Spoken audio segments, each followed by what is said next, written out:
Queridos irmãos e irmãs, nós que no domingo passado tivemos a graça de assistirmos à Santa Missa, nós ouvimos na oração coleta daquele domingo algo mais ou menos assim, ou ao menos semelhante ao que eu vou falar. Nós pedíamos a Deus que Ele nos concedesse a graça de que na instabilidade deste mundo nós pudéssemos fixar os nossos corações nas realidades que para nós nos trazem as verdadeiras alegrias. Com esse sentido pedagógico, nós entendemos hoje em que consiste as verdadeiras alegrias. As verdadeiras alegrias consistem em fazermos a vontade de Deus. Foi exatamente assim que aconteceu com o povo da antiga aliança. Eles procuravam, de certo modo, a terra prometida. Nós também procuramos, não mais aquela terra prometida dos antigos, mas agora aquela terra que para nós é a terra prometida que se chama céu, a Jerusalém celeste. E para que aquele povo pudesse não somente entrar na terra prometida, mas permanecer na terra prometida, eles precisavam acolher os mandamentos, os ensinamentos, aquilo que nós ouvimos hoje, por meio de Moisés. Moisés, ele mostra o caminho. Ele ensina o povo como realizar a vontade de Deus e, ao mesmo tempo, qual é a vontade de Deus para o seu povo.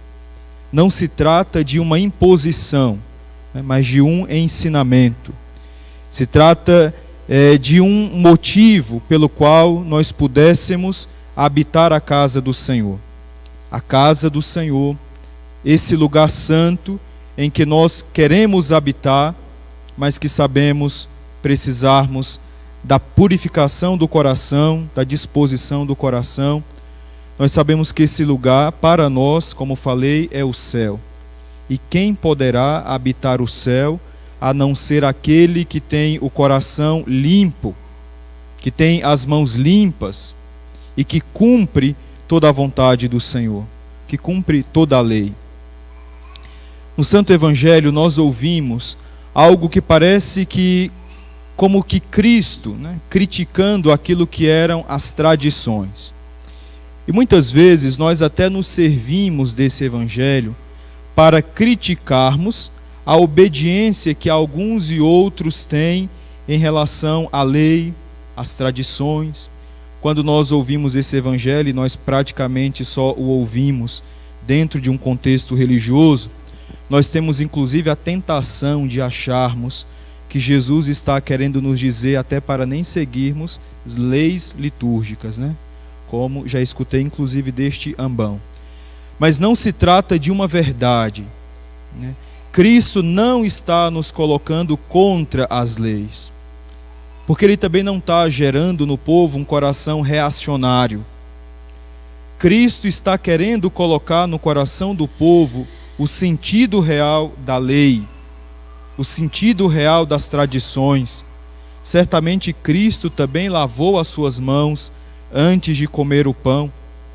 Certamente Cristo cumpriu aquele preceito que era necessário para que se pudesse participar ali da refeição. Cristo está pedindo a interioridade do homem.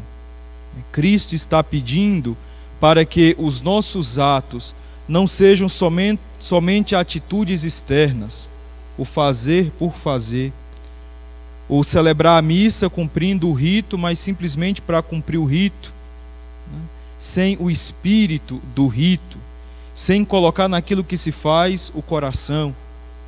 E nós vamos achando que é exatamente assim, de tal modo que não existe mais lei nenhuma, nós não estamos mais obrigados a cumprirmos nada, vale inclusive o que cada um pensa para si, quase que uma completa anarquia, Cada um faz aí talvez a sua própria lei ou viva do modo como quiser. Não é isso que Cristo está pedindo para nós.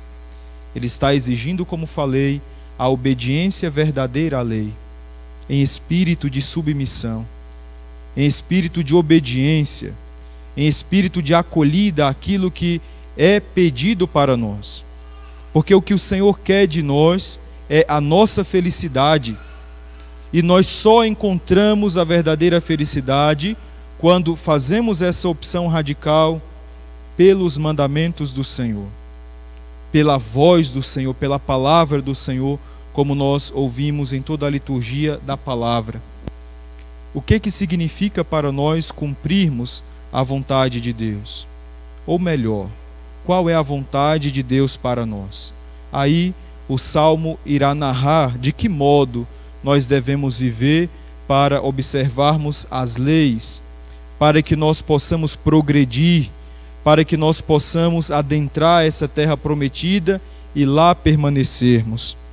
Para que nós possamos habitar a casa do Senhor, precisamos caminhar sem pecado. Precisamos praticar a justiça fielmente. Temos que pensar a verdade no nosso íntimo. Imagine a verdade nos tempos atuais, né? O que é a verdade? Será que nós temos várias verdades? Ou nós temos uma verdade? E nós alimentamos essa única verdade no nosso íntimo. Como é que nós acolhemos a essa verdade que é revelada a nós por meio de Cristo, porque é Ele mesmo o caminho, a verdade e a vida? Como que essa verdade está ecoando dentro do íntimo do teu coração? Se parece que o que se promove hoje são as fake news, não é? Hoje eu escutava um programa de humor, talvez até vocês também, e aí perguntavam, né, para as pessoas, dê um exemplo de maior fake news que você já viu. E aí o rapaz acabou dizendo: o maior fake news que eu vi foi o casamento que eu participei agora há pouco, né? Porque o homem prometeu e a mulher prometeram amor, fidelidade, aquela coisa toda, né? Maior fake news, é assim que fala, né? Será que é? Vocês consideram o matrimônio de vocês fake news? Uma mentira? Talvez para alguns sim seja, né? Simplesmente uma aparência, uma celebração que vai marcar ali um contexto social, alguma coisa, né? Para ter a festa, para moça entrar bonita dentro da igreja, isso é, né, se for moça, enfim, né? Fake news o matrimônio, fake news talvez a vida sacerdotal. Sabemos que não é, mas parece que somos levados a pensar isso, porque não existe mais na sociedade a defesa por uma verdade. Existem verdades. Claro que sabemos que isso é impossível, né? Mas é o mundo como ele está indo. E nós precisamos opor uma barreira a essa onda que nós vemos por aí crescer, né? A essa onda de mentiras, em todos os sentidos, né? Em todos os âmbitos da sociedade. Não podemos. Não podemos também soltar a nossa língua em calúnias. Quantos, não é, que já são caluniados sem antes receberem até uma sentença definitiva a respeito da vida, e nós já sentenciamos, nós já condenamos. Quantas famílias, quantos casais sendo destruídos pela calúnia, pela mentira. E precisamos repensar essas coisas. Precisamos considerar aquilo que de fato nos coloca em Cristo e não nos tira dele.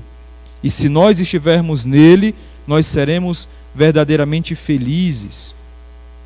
Irá para o céu aquele que não prejudica o irmão, que não solta em calúnias, né? E nem cobre de insultos o seu vizinho, que não dá valor ao homem ímpio. Quem que é para nós o nosso super-herói, né? Quem que é? Sabemos que para um cantor aí, né, o super-herói dele era um outro tipo de gente, né? E para nós? Para nós, né? Quem é o verdadeiro homem? Nós queremos nos assemelharmos a ele. Nós honramos o Senhor também, né? corresponde à nossa vida, o honrar, o respeitar. Ontem, em uma formação sobre escatologia, uma parte do catecismo dizia sobre a tribulação que a igreja vai passar no fim dos tempos. E lá está dizendo que uma das razões dessa tribulação será o desrespeito religioso, a indiferença religiosa. Vocês têm percebido isso na sociedade também? Na vida familiar de cada um? Estão todos temendo a Deus, amando a Deus, respeitando a Deus? Ou tem aqui um monte de Santa Mônica, com um monte de Santo Agostinho antes da conversão, rezando pela conversão dos filhos, rezando pela conversão de tantos, porque não simplesmente abandonaram a Deus, mas inclusive insultam a Deus, ofendem a Deus. É uma realidade que nós encontramos e nós precisamos mudar isso, primeiramente em nós, nos tornarmos mais tementes, mais piedosos, mais espírito adorador. É isso que nós precisamos. E é isso que a liturgia pede de nós hoje. Já vem pedindo desde o último domingo, o crescimento do nosso amor para abraçarmos realidades que são transcendentes, realidades que para nós são consistentes também, porque nos colocam exatamente no lugar aonde nós deveríamos estar, e naquele lugar sermos felizes. O lugar é esse aqui, já a imagem da Jerusalém celeste. E também aquele que quer entrar no céu não pode emprestar o dinheiro com usura. Se tem alguém aí emprestando dinheiro com usura, viu? É bom reparar isso, E nem se deixa subornar contra o inocente. Jamais vacilará quem vive assim. Quem vive de tal modo será feliz. Mas quem vive de outro modo que não seja esse, não poderá ser feliz. Pode até passar bem nessa vida, mas dificilmente o será na eterna. E como se sabe, nós preparamos o nosso ambiente aqui. Nós queremos ser felizes aqui. Dizia um santo que ninguém é feliz no céu sem antes sê-lo na terra. Então, nós já precisamos de felicidade. Nós já precisamos de alegria, porque nós já vivemos a vontade de Deus, ou queremos viver. Mas a realização completa, total, da nossa alegria não se dará aqui, mas se dará na eternidade. Repito, pela terceira ou quarta vez, lá na Jerusalém celeste, para onde nós caminhamos apressados, para lá onde se encontram as verdadeiras alegrias. Agora, para isso, tudo o que já falei, e que o Salmo nos trouxe na liturgia desse dia. Depois, tenhamos a humildade, a simplicidade de coração para retomarmos as leituras que nos foram proclamadas no dia de hoje e tirarmos daí pontos concretos para a nossa vida. O que é que essa semana nós podemos observar para melhor fazermos a vontade de Deus? Talvez o controle da língua, desse membro terrível, como diz São Paulo, que faz com que nós tratemos os outros com insulto, com mentiras, falsidade, falando mal de um e de outro.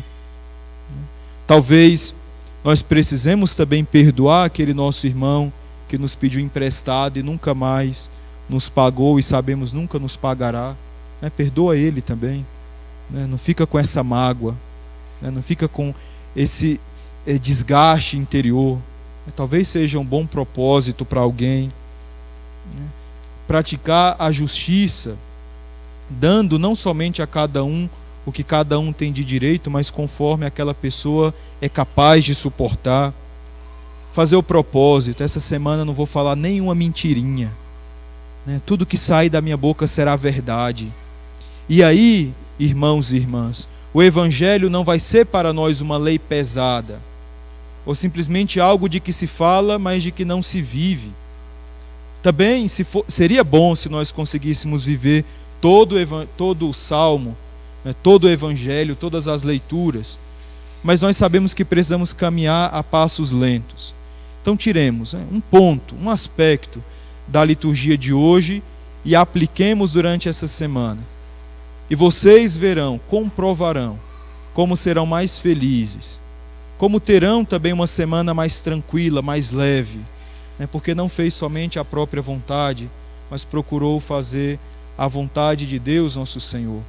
E por isso serão felizes, por isso se sentirão, nem que seja um pouquinho, porque faremos um pouquinho. E a graça de Deus também, claro, ela é abundante, transbordante, mas depende muito do recipiente. Então, se nós fizermos pouco, receberemos pouquinho, Mas se nós entregarmos o nosso coração e realizarmos boas obras, com dedicação, com cuidado, com carinho, porque é para Cristo, nós receberemos na mesma proporção, ou quem sabe até em uma proporção redobrada. Em um minuto de silêncio, pensemos aquilo que nós queremos entregar ao Senhor durante essa semana e façamos um propósito firme de cumpri-lo até o próximo domingo e depois do domingo também, como virtude para a nossa vida.